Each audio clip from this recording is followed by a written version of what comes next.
We were having a discussion the other day with our music teacher about human trafficking. What? Human trafficking? With your music teacher? Yeah, I know. He's a bit weird. But his comment was that without human trafficking, that is, the buying and selling of humans as slaves, we wouldn't have the Western music or culture that we have today. How does he work that out? Well, first you have to accept that the ancient Greeks, from around 3,000 to 2,000 years ago, laid the foundations of Western civilization and culture. And the Greek concepts of philosophy, art, science, and mathematics were spread far and wide by the Romans during the times of the Roman Empire. Okay, but what about all the other cultures? I think they must have an influence or culture as well. True, but the general influence was from the Greeks.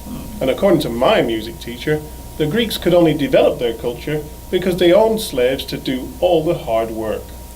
I guess you mean working in the mines, quarries, and fields, and building houses and similar heavy work then? Right. Almost every farmer would have at least one slave, but the majority of slaves were women taken in war and used as servants and sometimes concubines.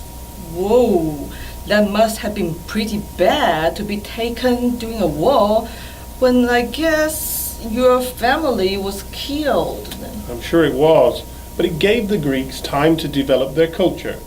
In fact, you might say, generally, Western culture was built on the back of slaves. Slavery must have been beneficial for the ancient Greeks, but it has no place in today's world, I'm happy to say. True, it has no place nowadays, but I'm sorry to tell you that if you think it doesn't exist, then you're completely wrong. What? Yeah, surprising as it may seem, slavery, or more exactly human trafficking, still exists nowadays. In fact, it's big business. How do you know this? We never see anything like this on TV. No, we don't. But my music teacher's comments got me thinking, so I did some digging on the internet. And what I found was very disturbing. Wow. So go on then, disturb me. But I must say, I find it really hard to believe. We have no wars, right, in which women can be taken, and we have no slave markets as there used to be in the southern United States, and we have police and good communications. How can people be trafficked? There are many ways people can be controlled, frightened, or forced into slave labor. People can be trapped because of threats, violence, owing money, fear of the police, real or imaginary, fear of being sent back to their home country with nothing, unpaid wages, or shame. That's depressing. We seem to be a little better than we were in more primitive times.